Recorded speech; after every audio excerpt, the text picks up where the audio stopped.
Hello guys, আসসালামু আলাইকুম। তো আজকে আমি আপনাদেরকে একটি মাছের আত্মকাহিনী শোনাবো।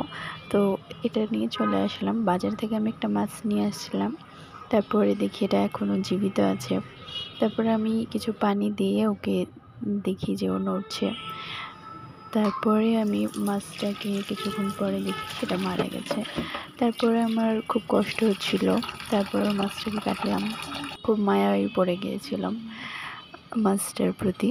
তারপরে আমি মাছটাকে কাটলাম, কাটার পরে ভালো করে ধুয়ে নুন, হলুদ, লবণ, মরিচ মিক্স করে আমি সঙ্গে একটু লেবু দিই, কারণ মাছের যে আষ্টে গন্ধটা আছে সেটা চলে যাবে, এই জন্য।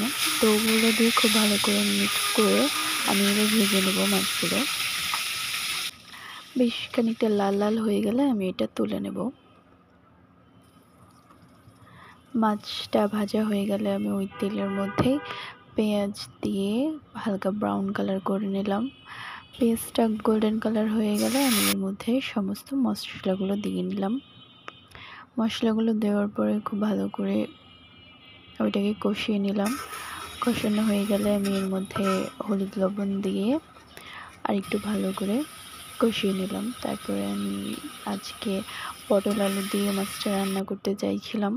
তো পটল আলুগুলো দিয়ে 1 মিনিট একটু কষিয়ে নেব। তারপরে এর মধ্যে আমি এখন পানি দিয়ে নেব। আমি ঝোলটা অনেক বেশি পছন্দ করি মাছের, তো মাছের ঝোলটা রাখলাম আর মাছগুলো দিয়ে নিলাম।